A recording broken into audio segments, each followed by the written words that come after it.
Hello, and welcome to the Empowerography Podcast. This is a platform created for women's voices to be heard and a place to share their stories, journeys, and successes with the world for the purpose of helping other women who might be on similar journeys. We are empowering women one episode at a time. I'm your host, Brad Walsh, so kick back, grab one of your favorite beverages, and enjoy the stories.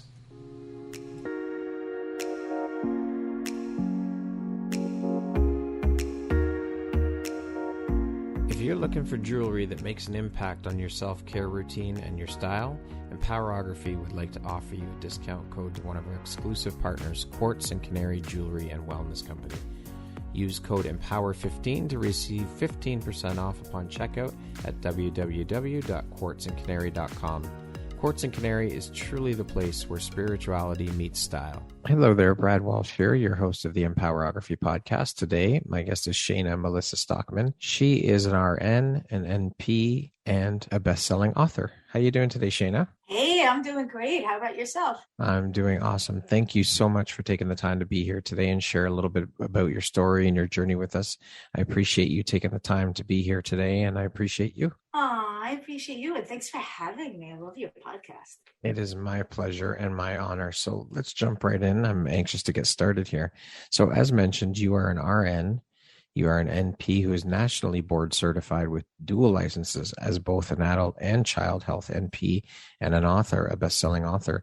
For those that might not know, can you please explain the differences between an RN and an NP in terms of job responsibilities and things you are allowed or not allowed to do with each of those designations? Sure. And then can I elaborate a little? Sure, of course. Difference between PA and NP? Yeah, absolutely. Okay, awesome. Well, I love this question because a lot of people think physician's assistant is higher than nurse practitioner because of how it sounds. Physician assistant, you would think would be next to the physician, and nurse practitioner you think of as a lower role, and it's quite the opposite. So let me start off. First, you have the LPN and then the RN. The RN can do a little bit more than the LPN, like hang blood for transfusions. The registered nurse basically takes the orders from the physician. So The physician actually assesses the patient, diagnoses, and then, examines the patient, diagnoses, orders the tests, and prescribes. And then the RN takes the doctor's orders and carries them out. So the doctor might write an order for, ibuprofen, and then the RN administers it. So the registered nurse is the nurse that takes the orders from the physician. And I didn't want to just stop there because I noticed a lot of my patients needed doctor's orders for things that weren't ordered by the doctor. I noticed they had a UTI and they needed an antibiotic. Right. Me as the registered nurse would have to call the physician and say, hey, doc, I think they have a UTI. Can you please prescribe this antibiotic because they're allergic to this antibiotic? And it was another battle for me because I would have to track down the doctors and beg them for the right orders that I needed for my patients. Okay. So that's when I decided to go further to become a nurse practitioner.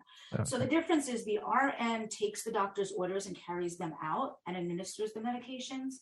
As the nurse practitioner, I am doing 99% of what a physician would. When you come into my practice, I can take your history, your allergies, your medication, family surgical history. I can do your complete thorough exam. I've done everything from DOT exams, physical exams, gynecological exams. I order all your laboratory and diagnostic tests. I can draw your blood, do your EKG, interpret it. I, as the nurse practitioner, also diagnose you and prescribe your medications as well. I am allowed to prescribe every category of even controlled substances that a physician does. Okay. So the difference between the RN and the NP, long story short, is the NP does a lot more of what the doctor does. I can order the test now as the nurse practitioner. I can diagnose you and I can prescribe your medication. Okay. And then the difference between the PA and the NP is the nurse practitioners all have to be registered nurses first. So we must have some experience and knowledge of medical before we become a nurse practitioner. Right. And we have to have at least a master's degree. Okay. The PA or physician assistant does not have to have any medical experience before they become a PA. They could have had an associate's degree or a bachelor's in banking or something else and switched majors and decided to become a PA. And PAs are only required to have a bachelor's degree, and they work under the physician's supervision. Where a nurse practitioner, I've had my own practice and I work totally independently of a physician. The physician's assistant is supposed to work under direct supervision of the physician. And it varies a little state to state, but most of them are supposed to have the physician at least in the building at the time of the visit. And the physician assistant also needs his charting re-reviewed by a physician. Okay. So I am totally independent as a nurse practitioner. I can bill insurances directly. I can have my own practice. A PA works under the supervision of a physician. Okay. So sorry about the long story. No, that's okay. That's okay. But people have that misconception of Yeah. physician assistant, and they think it's closer to a physician. For sure. And it's quite the opposite. Okay. So what inspired you to get into the field of nursing as a career? I know there's a little bit of a story behind that, is there not? Oh, yes. Okay. My grandma raised me. My grandpa was a pharmacist, and I guess he taught her some things. And when I was little, I would see my grandma take her blood pressure pill or heart pill with a banana. And in later years, I would discover it was a potassium depleting diuretic, and then taking health classes that bananas contained potassium. And then I would note that she would order foods with low sodium. And in later years in health classes, I would realize sodium retains your water that raises your blood pressure, and she had hypertension. So that was the start of me noticing that there was food for medicinal purposes and things like that. And then I always loved helping people, and a nurse in a hospital really impacted me. And I had a nursing scholarship, but I didn't know how I had gotten it because I don't recall applying. Right. And then I was in an accident. I was in the hospital, and this one nurse really befriended me. And I was like, oh my God, she will never notice how many lives she impacted and how many of those lives impacted more lives.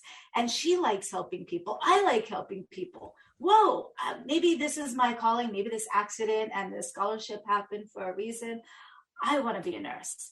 So then they decided, due to budgetary cuts, my payout on the scholarship was zero, but I was still awarded the scholarship. Okay. So how long have you been working as a nurse now? 30 years. Next year will be 30 years as a registered nurse. I was an LPN first. And this is my third decade as a nurse practitioner. Amazing. Now, for you, what is the most exciting or inspiring part about being a nurse? Well, initially it was saving lives. That was so awesome. One of the youngest I've saved was a premature infant. Wow. And yes, his mom had a brain aneurysm, and they did an emergency C-section, saved the baby. And my role was to stay up every single night, and when he stopped breathing, stimulate him and make him breathe again. And that boy must have been like 93. Yeah, so he's probably about 29 years old right now. I could talk to him every day. He wouldn't know who I am. So originally, I enjoyed saving lives, but now I find it's more exciting changing lives. And, I have so many patients now that are telling me they haven't felt this good in years or decades. They're off all their meds now. I mean, I recently had a 70-plus-year-old man telling me he hadn't felt this good in decades. And that was like, wow, so I more enjoy life changing now. You take a very different approach to working with your patients now, which was brought on by a life-altering experience that you had. Can you share a little bit about that experience? Okay, there's a couple, let's say. Yes. Okay, so there was a couple of instances on why and how I changed my approach.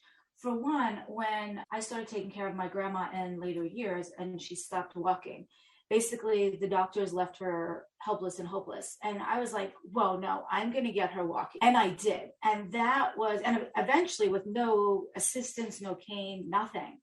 And I had to get to the cause to solve the problem. And I was so proud of myself. I was a brand new nurse. I didn't know how to do anything yet. I had no experience.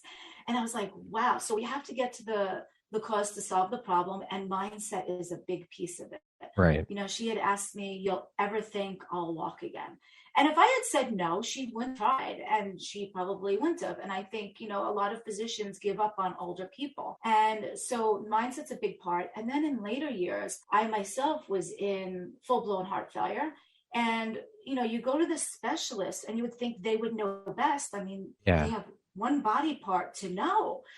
So, I'm progressively getting worse. And, I said to the doctor, I said, is any of this medicine going to slow down the progression? No. Is any of this going to stop the progression? No. And I said to the doctor, because I remembered how I did it with my grandmother, we have to get to the cause to find the solution. What is the cause of my heart failure? And I was told by the heart specialist, well, 95% of the patients, I never find the cause of their heart failure. And I'm thinking, this is so sad. 95 out of every 100 patients you're taking care of as the specialist with their life in your hands. You don't know the cause, then how can you stop the progression? How can you reverse it? Exactly. I said, I'm young, I'm not doing drugs, I'm not heavy, I'm not on diet pills. And I was like, that was unacceptable to me. So my mindset said, if your healthcare provider is not getting you healthy, you need to fire them. Yes, if you have a repairman in your house and he's not doing the repairs right, or a roofer and your roof is still leaking, you fire them. That's right. So that's exactly what I did. Is I fired my heart doctor. I fired a couple more until I found one that would listen to me. And so that changed my life. I knew I had to get to the cause to find the solution. And, I honestly helped heal myself holistically without meds. I was a big part of that. And that was about 20 years ago now. I wouldn't have been alive today. My feet were blue and cold and I was in full heart failure. So that is unbelievable. Yeah. So I want people to know now not to just take your specialist's word. If you're still getting worse, seek another opinion. Yeah, for sure. Absolutely. That's their responsibility to figure out what the root cause is and how we can help get you better. Yes. And especially a lot of cancer patients now, they're still getting worse. And then you need to look at alternatives then. If you're, still getting worse and progressing, there are alternatives out there. And that's what I want to show the world. So how have all these experiences helped shape the Shayna you are today, do you think, both personally and professionally, other than the way you choose to help and treat your patients, do you think? Oh, wow. Well, they totally shaped me. I insist on getting to the cause to find the solution. It's like if your roof leaks and you just put a piece of tape up there, it's good for now. I think modern medicine sometimes is like masking tape on a garden hose. It temporarily solves the problem, but the bigger problem is getting bigger and bigger and bigger until bam, So I think these occurrences have definitely helped shape me to try to always get to the root cause, because if I get to the root cause, I can stop the progression. Yeah. I can often reverse it, get rid of the symptoms, and then they don't need the medications anymore. It's like I had a patient that came in for a cough and knee pain, and in taking history and doing an exam, I noticed he had high blood pressure, diabetes. And he's like, oh, it just runs in the family. And then I took a further assessment and I found out how the mom was cooking the foods and the large portion sizes and the sedentary lifestyle.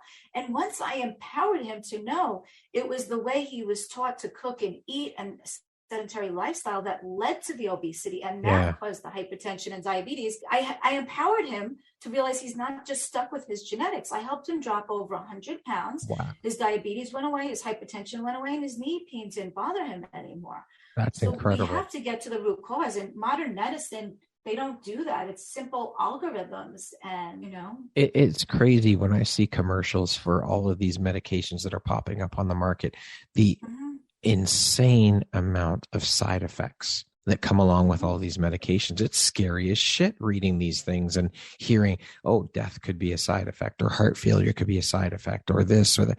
Like, what the hell? That's crazy. Yes. And even chemo can help somebody or it can kill them as well. Yeah, for sure. I have a client now that went into heart failure from chemo. So now she does the biohacking alternatives that I do. There you go. So the same medicine can help you or kill you. And there's so many side effects, adverse effects, lethal adverse effects and overdoses a year that people forget about that and they don't realize. So I'm going to assume that since when you work with your patients, you aren't working in your typical hospital setting. As you said, you have your own practice, right? So setting and seeing as you take a very different approach with working with your patients. Can you share a little bit about your approach when you work with your clients and what type of environment you do work in? Sure. I have a couple office locations on Long Island, New York. I choose not to use them 99% of the time anymore. And this was even just pre-COVID. I find that I can treat a lot more patients virtually in a Okay. lot more states and a lot more countries. And it saves myself time and my clients as well. Even my local clients love it because they're saving at least a half hour commute each way, waiting in a waiting room with possibly COVID positive Yeah. patients or those with, contagious infection, that it saves us both time. I can treat a lot more. My clientele now, I no longer choose to take any type of health insurance whatsoever. Okay. And I did that because I got away from the brick and mortar because rent is so high in New York. After all the overhead expenses, is it really worth it to own a practice anymore? That was a big part of it. Right. And I can treat a lot more virtually as well. And especially during COVID times, I had to go to telehealth with the patients I was treating that were COVID positive in the hospitals. I had to do that remotely. And I think that I choose not to take insurance anymore because a lot of the insurances, it wastes more time than it's good. And I Okay. can see a patient every month and then find out a year from now that they denied me the past 12 months. Right. So 99% of my patients in the US that I see, a lot of them have insurance, but they still choose to see me independently because I save them commute time. They have no transmission risk because they're not waiting in the exam. Plus, they say I listen to them and I actually get them better. A lot of times their providers weren't really listening to what's going on, their true complaints. And if they didn't know what to do, their providers were just sending them to a specialist, which is another double copay and more tests. And it was wasting more time. And a lot of times I get them better where they don't need to see me every month. So I do a lot of alternatives. I listen to their family history, their lifestyle, what's bothering them, what's helped them, what hasn't helped them. And then I look for alternative means. I do a lot of biohacking with my patients, which is natural occurring substances when possible.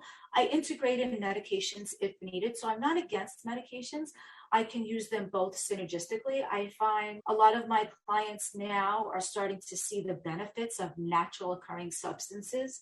When I biohacking is like hijacking a plane, right? You take control over the plane. Yeah. Biohacking is taking control over your own biology. Like when I did with that patient and I helped him drop 100 pounds, Yes. his diabetes and hypertension went away, even though he had them in the family. So I'm showing that a lot of times you can take the power back if a gene is going to be expressed or not from your family history. So I help them biohack to activate pathways and genes in their bodies to do what it used to do and should be doing. So a lot of times that helps them feel so much better that they don't even need the medications anymore. I actually attack the root cause of their problem, which is oxidative stress, free radicals, inflammation, toxins building up, mitochondria dying off. These are the root causes of a lot of healthcare problems. So when I attack the root cause, it stops the progression, the symptoms often go away, and they don't need the medicines anymore. So incredible. Now, you have said that you're on a mission to help millions who are left hopeless to Yes. re-energize, feel better, and be happier, often without meds, and to also empower your fellow healthcare professionals with the same techniques. Why have you Yes. decided to make this your personal mission? I think the biohacking has changed my life for the better. And for the first time, I can actually talk about it. I'm so proud. Like, this is the first week I can actually talk about it. There's a lot of times in the US here when there's cases going on and settlements and things like that and gag orders, and you can't talk. Yeah. So I can actually talk now. The biohacking has changed my life forever. I was in a place where I was in a really bad accident. I was broken ribs, dislocated jaw. The meds led to more meds, led to more meds. Then there was more side effects, which led to more meds. For instance, they put you on the steroids, great anti-inflammatory. Yeah, you know what? It made my weight go up. When I had more weight on me, that made my sugars high. So now I'm a diabetic, raised my blood pressure. Now I'm a hypertensive diabetic. But, the inflammation's getting better on the steroids, right? You think. Then they give you anti-inflammatories. Even with food and taking a pill for my stomach, I still developed an ulcer. So now it was helping my jaw pain, the anti-inflammatories, but now I have pain in my throat and my stomach. So more meds led to more meds. And trigeminal neuralgia was a side effect I had from the surgery. The surgeon hit my trigeminal nerve. And that's the most excruciating pain in your life.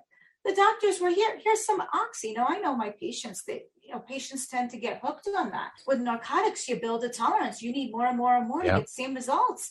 I didn't want to be high and stupid. I wanted to be out of pain. So here, take some oxy. It's not helping here. Take some more. The hospital literally overdosed me post-surgery. I almost never woke up. They gave me so much medicine, and then the docs are like, here, oxy's not covered by your insurance. We'll give you fentanyl. I don't want fentanyl. Oh, okay, we'll give you morphine. And you don't want that? Okay, how about some medical marijuana? And I didn't want to be a drugstore, or drugged out. So, biohacking changed my life. Then I was sad and in bed 6 days a week. Now, since I'm biohacking, I have no ulcer. I'm back to my ideal weight. I'm energetic. I'm out of bed. I'm functional every day. I'm happier. I can touch my face without getting that pain. I'm off all of those medicines. I'm not on any narcotics, no anti-inflammatories, no Valium, no oxy, fentanyl, morphine, medical marijuana. I mean, it changed my life. I'm out of bed and functional every day with no meds. That's huge. That You know is, how many that's people massive. overdose on oxy a year and fentanyl? Tons. So I want to show now they're doctors that were on top of their A game. Now, I went to specialists, right? Pain management doc. I went there because the hospital overdosed me after one of my surgeries. So I went there preventatively. And what was I given? Oxy, morphine, fentanyl. Well, that's any better? So I want to show these specialists there is alternative ways. And then I actually had my specialist call me because I got such great results in my patients. He's like, I don't know what you're doing, but I need to buy into that, So I want to show them if they're the specialists, and we're looking, even the doctors are looking to the specialists for their advice. Yeah. They graduated 20 years ago, even 10 years ago. This full technology that I'm using now was not out there. So instead of talking to a patient and then the patient gets better and then I have to talk to their doctor, if I empower a doctor or a healthcare provider, another nurse practitioner, each one of those can impact hundreds of thousands of lives. So now it gives me a flashback to when I wanted to be a nurse, and that nurse, I looked at her, she'll never know how many lives she impacted and how many of those lives impacted more. So when I reach out to the healthcare providers, they can each impact so many more lives because that specialist is the last stop for a patient. That's the patient's last hope is if the doctor doesn't know, you go to the specialist. Now, if the specialist doesn't know, you're still hopeless. And where the hell do you go? Yes. So I want to have this massive tidal wave effect rather than just a mere rippling effect. I love it. I'm very curious to know how your mission of empowering your fellow healthcare professionals through your methods and practices and biohacking is being received. Are they as open to your methods and processes? Oh, that's a great question. Most of them are. A lot of physicians often don't want to admit if they don't know something. So that would be ego. It's true. I'm sorry. I don't want to generalize them because they're not all like that, but a lot of them, because we all look up to them and they don't want to ever say they don't know and not feel smart. So they don't want to say that. But a very good doctor will say, you know what? I don't know of this technology. Let me check into it. Where can I get some more information? And then I will get them that information. They will be like, oh my God. And then they start learning about it, asking about it. How do they incorporate it into their existing practice? So good physicians, a lot of times they do not know about this. It was not around when they went to medical school. And I enlightened them on it. And now I feel so honored that, years ago, the doctors used to look at, a lot of the doctors, not all of them, used to look at like, oh, you're just a nurse. Now I have the specialists being like, oh, can you tell me more about that? Can you show me the studies? And I love it. It's not received by all. A lot of doctors, some can't get used to, wow, natural ingredients can actually create those effects and turn on genes and genetic pathways to make your body reduce oxidative stress, increase mitochondria, detoxify. So some doctors can't get their heads wrapped around that because they're brainwashed in medical school. Yeah. Prescription, hypertension, diazide, hypertension, prescribed Lasix. And they weren't taught in medical school, hey, hypertension, what else can we do? They forget these herbs were around for centuries. I was just going to say that all this stuff existed long before this. Yes. And, even cocaine they used to use medicinally, right? Where did that come from? A plant. Yes. Morphine, where does it come from? The ground. That's right. So they have to go back to their roots. So not all doctors and healthcare providers are open. A lot of them are, especially once they see their clients' results. If we have a mutual client and they see their results, then they're like, whoa. And at first they might be in a little disbelief, but they're usually open. I do have an uphill battle sometimes. What has been the biggest hurdle you've had to face and overcome with trying to get people on board, the healthcare professionals on board with your methods? Well, a lot of the doctors don't know of it because the technology was not around. That's right. One. Two is they're scared sometimes with something new. Like when a new drug comes out, they wait a few months to see other people's feedback. But this is not new. Doctors have been studying these genetic pathways literally for decades now. Even the antioxidant our bodies make called superoxide dismutase, a doctor discovered that in the 60s. So this has been studied, these pathways, since then. But the uphill battles are a lot of the healthcare providers, even the nurse practitioners, not knowing of it before I introduce it to them. Then they need to be enlightened on, hey, are there interactions? No, to date, I have not had any drug interactions, any significant adverse effects at all. They need to know that. And the ingredients are herbs, but less than they would get in an herbal tea. So not enough to create where I've seen any major adverse reactions or drug interactions or anything like that. So they're like, wow, there's something without interactions and adverse reactions. Whoa. So at first it's a little disbelief, but then when they start seeing the studies on PubMed where the doctors look and their clients' results, they're more open. Once they realize there's no significant interactions or drug reactions. And then the other uphill battle is the FDA, because big pharma, of course. Yes. And that's my biggest hurdle right now, because with the FDA, where you can never claim anything natural can diagnose, cure, treat, or mitigate any disease. But I can tell you firsthand, client after client after client after client, their success stories, and have them tell you personally. Like, look, I had trigeminal neuralgia, excruciating nerve pain, even touching my hair. Can I claim this cured neuralgia? No. Is that the only factor that I did differently? Yes. Do I have other patients that had nerve pain? Yes. Is their pain better? Yes. Can I claim it? No. Because they are natural ingredients, we're not allowed to claim that it cures, treats, mitigates any disease. If this was a prescription, a synthetic manufactured drug, would I be able to claim that? Of course you would. And I'll give you an example. There is a prescription drug for MS. It's in a category called NRF2 activators. Okay. It's made by the company Biogen. I'll give you the generic name, BG12. The trade name is Tecfidera. They use it. It's FDA approved for MS. It's about $50,000 per year. It's in a category of drugs called NRF2 activators. That company was so scared over the natural NRF2 activator that I use, that's less than $50 a bottle, that they actually studied theirs versus the one that I used. And there's a couple others on the market. Now, this is big pharmaceutical company actually doing this study. Their own study proved not only was the one I used, the $50 all natural one, more potent than their $50,000 synthetic prescription, but they found it was the most potent NRF2 activator out of their entire study. But I still can't claim that it helped my trigeminal neuralgia. Of course not, because you're taking money away from big pharma. People won't. Yes, that's $50,000 a year. Yeah, if people wake up and realize that they don't need these medications, there's natural cures, then the FDA, big pharma, they're going to lose so much money, and that will not make them very happy at all. Yes, so that's my biggest uphill battle is I can't make the claim. I can tell my stories, I could say my aches are better.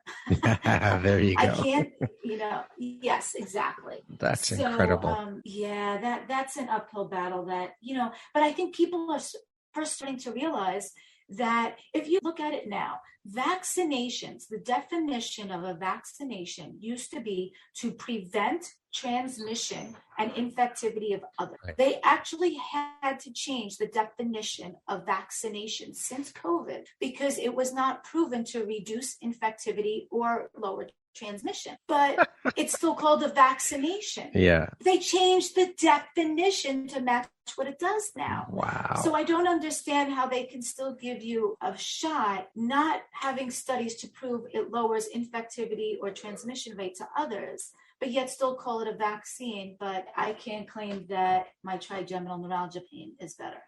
Because it's all about the bottom line. It's all about But yeah, financial. I'll let you talk to my pain management doctor and show There you he's you not go. prescribing for me anymore. That's the proof.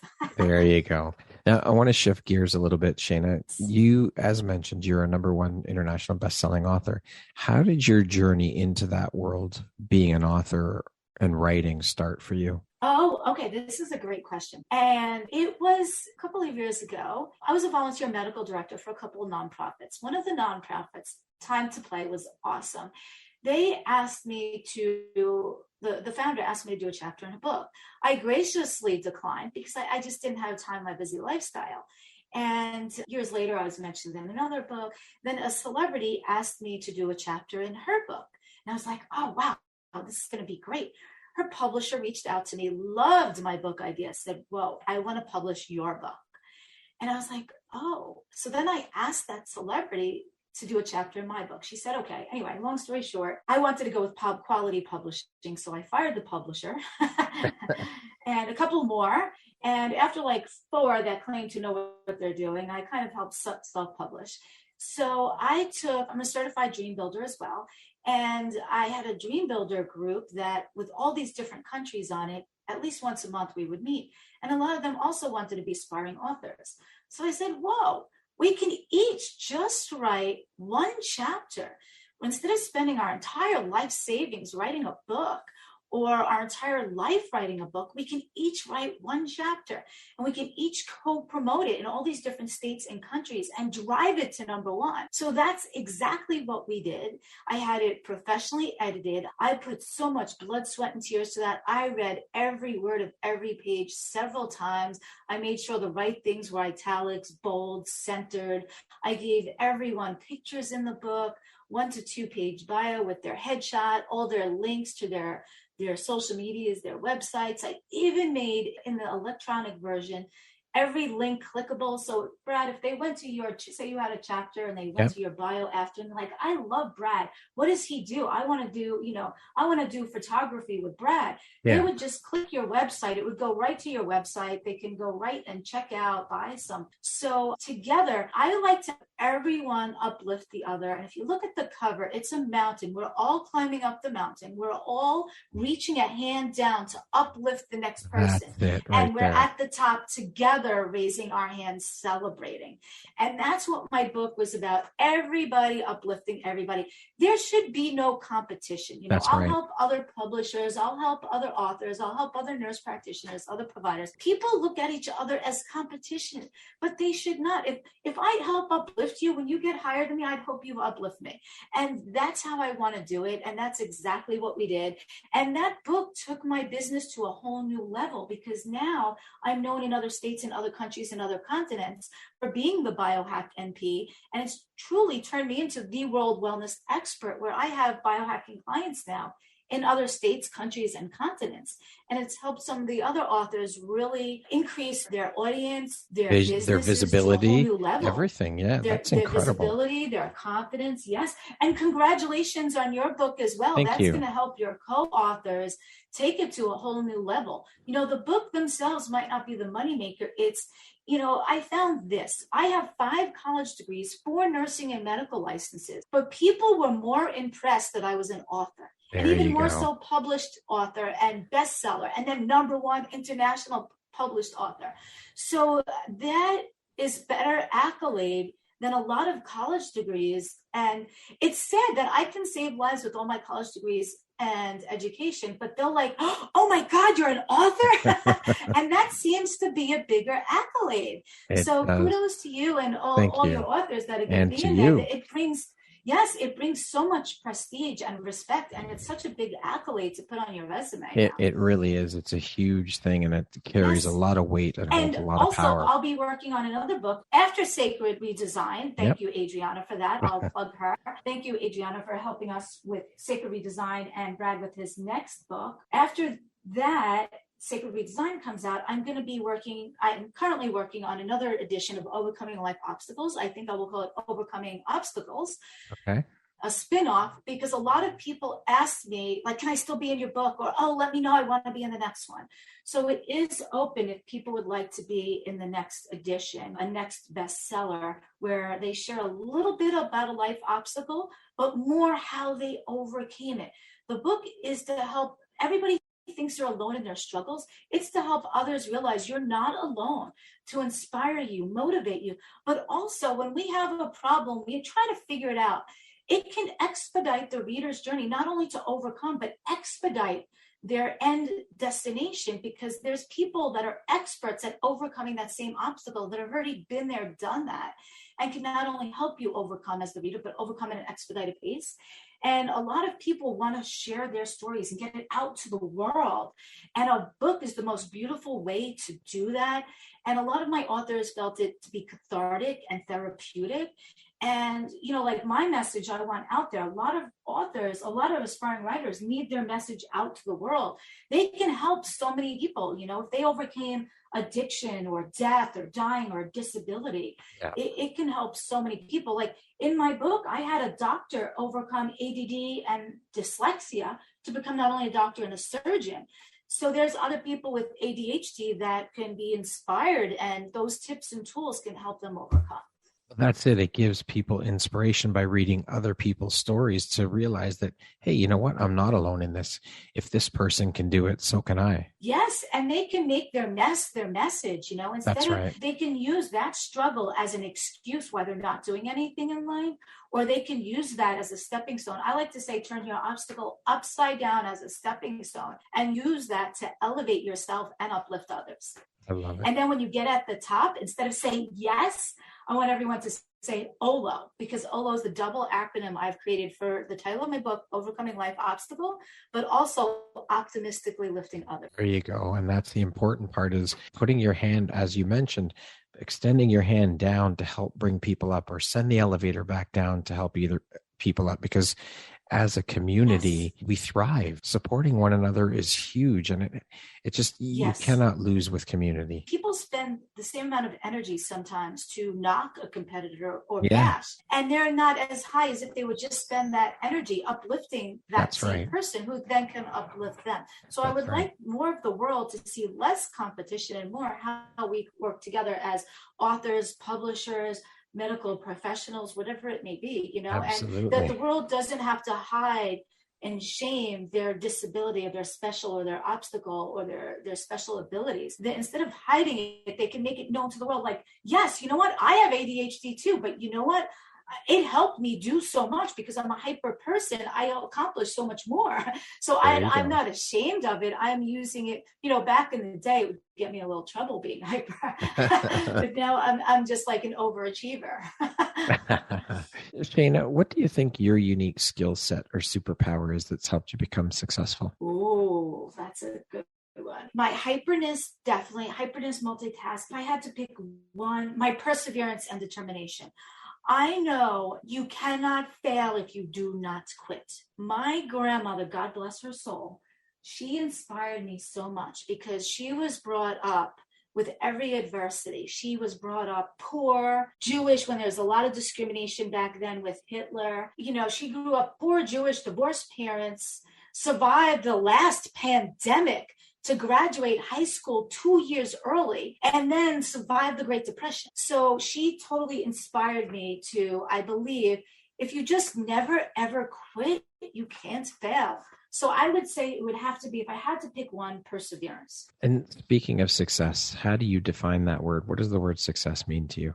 Oh, this is a good one. Success. A lot of people look at monetary and income as I do not do that. And I just had this conversation with someone a couple of days ago. Their definition of expert is you make at least $100,000 in that field. And I tended to disagree with that. I don't like to argue a lot, but what about a priest, right? He's an expert at the Bible. If he doesn't make 100,000, is he not an expert? So I tend to disagree with it's the revenue. And, I think to me, success means the number of smiles I put on faces and how many lives, not necessarily I've saved, because I've saved a lot in my time, how many lives I've changed. And it's not only the smiles on faces, but the lives I've changed. And I've done a lot of my work over the years for free, volunteering for different medical, different nonprofits and such. So I can't say for me it's income at all. I think it's smiles on faces, and it's changing the trajectory of a young life. And I think it was like when I first started in medicine, I remember these two twin boys that I would treat all the time. And one of them was like the little angel and one was like the little devil. and I told Mom, it had to be positive reinforcement, and negative if he does something bad, take away, an activity he likes, and to try to change it young before when they get older and teenagers and it's out of hand. So if we can change the trajectory of a young life, and that's exactly what she did. I worked with her as the NP. I was just the NP. I was not the psychologist, the therapist, but I saw this with him in a young age. And I knew he had to change, with Mom's help and the teachers. And his trajectory changed. He then decided to, he got positive reinforcement that he needed. Hey, good boy. And he started doing good in school. So I think if you change the trajectory of a young life, that can be turned into an overachiever with that ADHD instead of somebody that's in jail all the time. So success to me is the number of smiles on faces. However, now I'm starting to look at success as also if I am monetarily rewarded with it. When I do become a philanthropist, that would be my ultimate success, because then I can open the nonprofits I'd like to. And one of them is rescuing animals and children, where this might sound a little wild, but they can both teach each other to trust again and unconditional love. And the children can learn a sense of responsibility and positive reinforcement. And so I guess ultimately it would be to be a philanthropist, so then I can help even more people. That would be my ultimate definition of success. Love it. Yes. Now, what would you say is one of the most important things you've learned in your life? And what was your life like before learning it? And what was your life like after you learned it? These are good questions. I would say that time is precious. Time is so precious. You cannot get back time. That's right. Don't waste it. I'm getting chills thinking of this. I was working 80 hours a week. In the beginning, I had to pay off a lot of student loans. I had to pay a mortgage, a roof. And I was working 80 hours a week. And life's too short. You never know. Tomorrow is promised to no one. And I look back now and I wish I would have spent more time with my grandmother and my mom while I could have. I would have worked less, played more. I would have lived life more. I mean, there was a point I had to work 80 hours and, everybody as a nurse, I was in such high demand and please work here, work there, do overtime.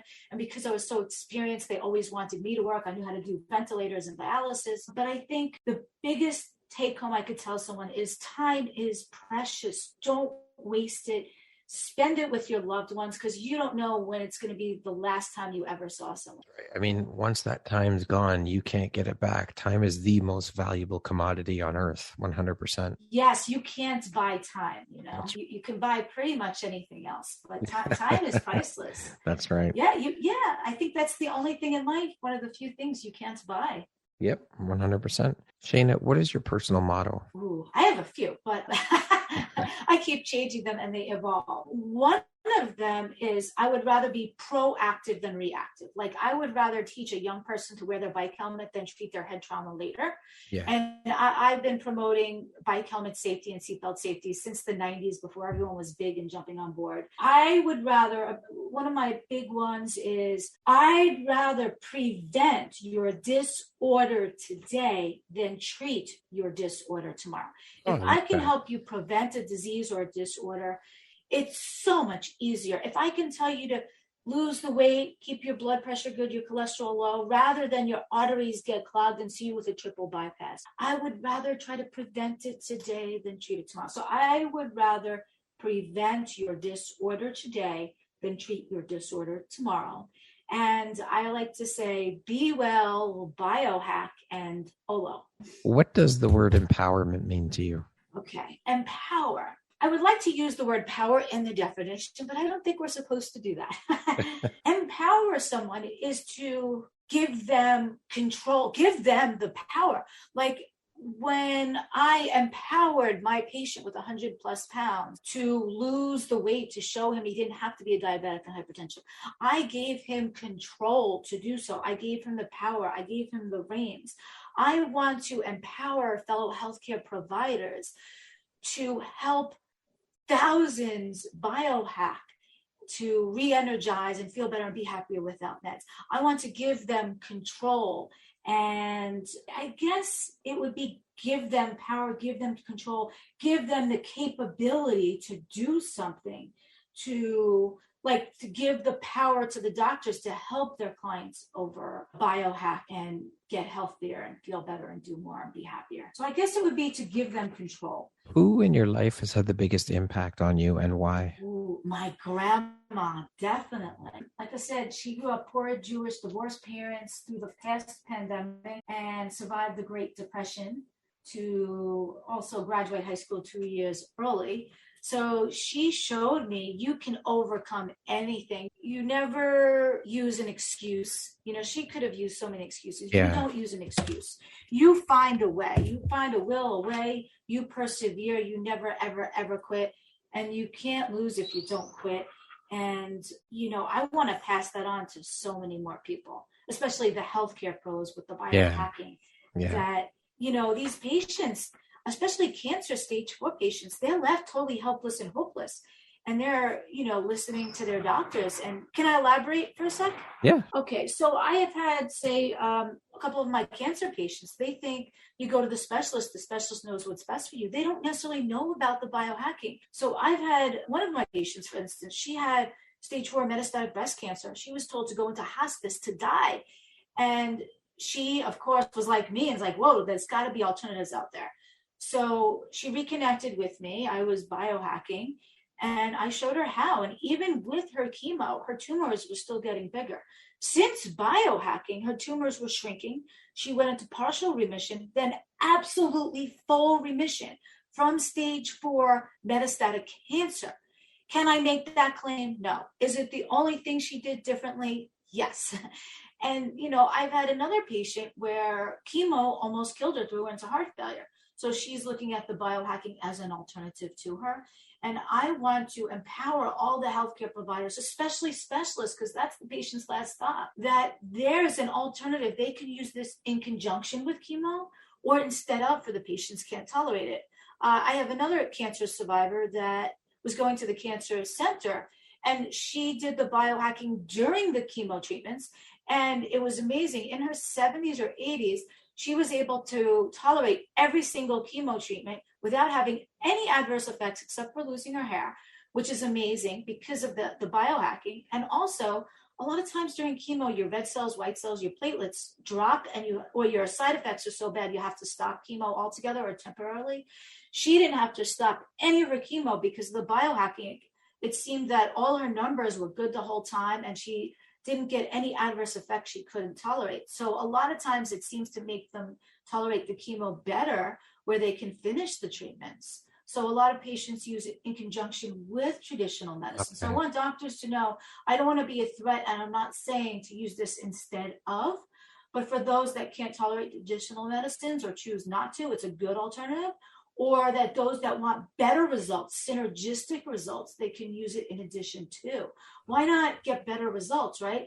Absolutely. Brad, if the doc says to you, Brad, you can use moist heat on your back pain or a muscle relaxer, and you do both, you get better results. Yeah. So why not get the best of both worlds? Absolutely. Okay, we're going to jump into a little rapid fire section here. So the next grouping of questions just be 1, 2, 3, 4-word answer type thing, okay? What was your very first job, Shayna? Very first job. Off the books, I was the bazooka dealer in elementary school. I was, and I would sell it for a nickel, a dime, a quarter. I would trade it for a bouncy ball or stickers. And I was coloring drawings. I was making drawings and selling them to my neighbors for a nickel or like 3 for a dime. And then I moved on to daily news, before school, newsday, after school, and babysitting. And I took CPR so I could have the competitive edge and babysit. There you go. Get the job over others. How would you describe yourself in one word? One word, dynamo. If you came with a warning label, what would yours say? Watch out. If you know what's good for you, you better listen to her and do what she does. Would you rather have more time or more money? More time, because money can't buy time, but time could buy more money. There you go. Oh, I just made that up. If you could teach the world one thing, what would it be?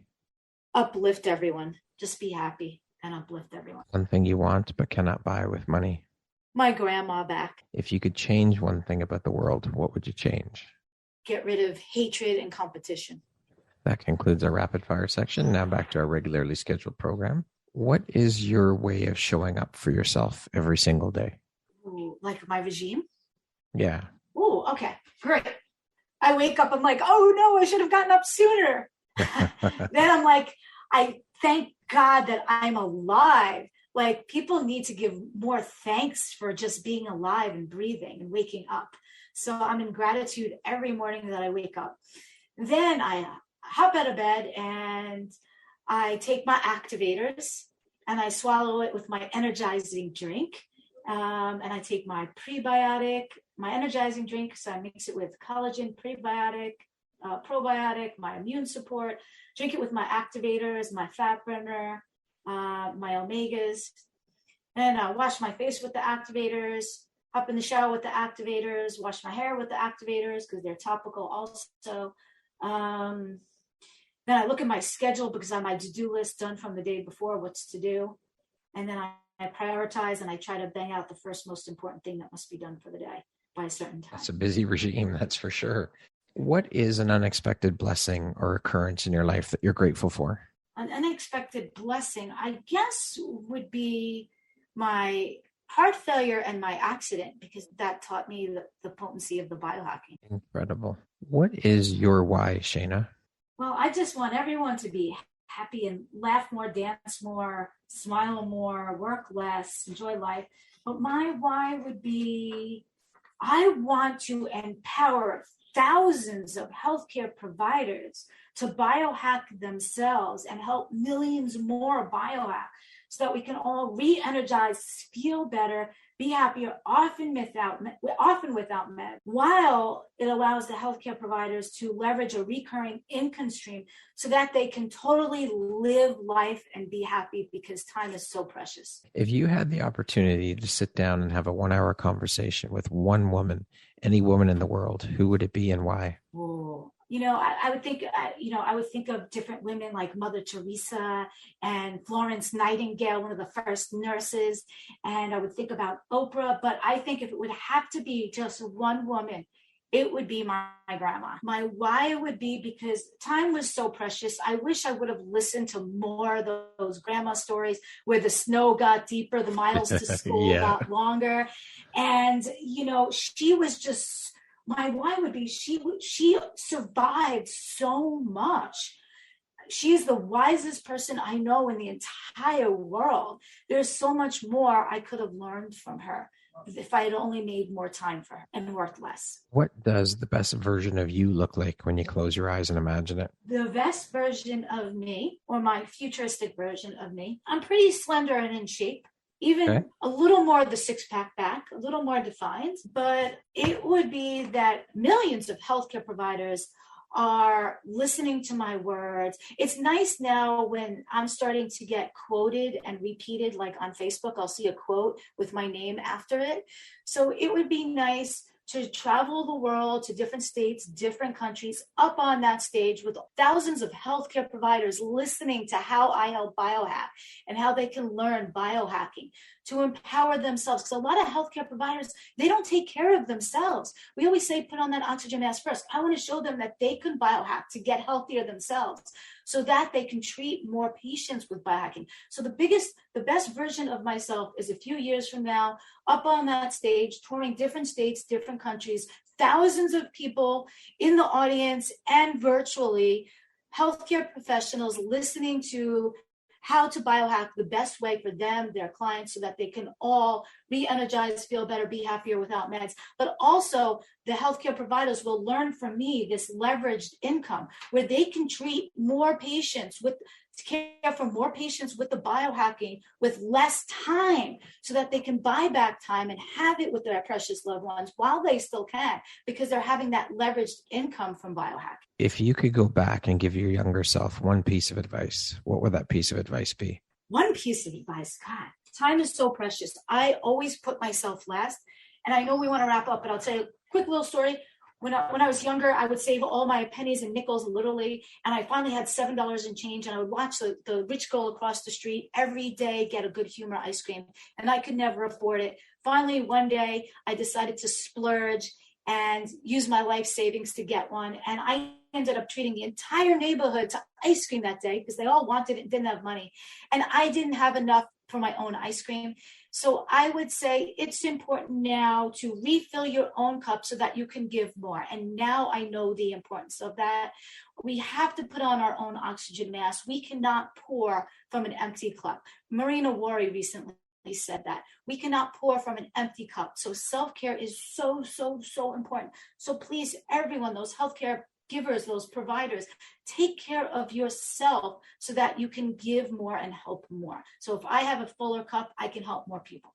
Absolutely agree with you 100%. So Shayna, lastly, if you were to deliver your last 30-second speech to the world, your corner of the world, your group, your tribe of people, your healthcare providers, whoever that may be, what would that last 30 seconds sound like? What words of wisdom would you impart? What would you say? Okay, first I would ask, do you only give me 30 seconds? Yes. Okay, I'm going to time myself. Go. Okay, I would hate less, love more, dance more, laugh more, did things you didn't have to do, treat others how you want to be treated, treat yourself as good as you treat others, if not better. Balance, or either balance life or integrate in the fun and the work. I use more integration. Work smarter, not harder. Don't waste time. Choose your options wisely. Only listen to successful people that are more successful than you. Biohack to take back the power, to re-energize and get that leveraged income so that you can fill your cup and help more. Be well, biohack, and Olo. Okay. It's just over 30. That's okay. I love it. Shayna, thank you so much for taking the time to be here today and share a bit about your story and your journey. Thank you for having me. This was an incredibly educational and inspirational conversation. I appreciate you taking the time, and I am honored to have you as a member of the Empowerography community. So thank you so much. Thank you. I am honored to be a part of your community. I thank you very much. Once again, my name is Brad Walsh, host of your Empowerography podcast. Today, my guest has been Shayna Melissa Stockman. She is an RN, an NP, and an international #1 best-selling author. Thank you so much. I hope you have a wonderful rest of the day.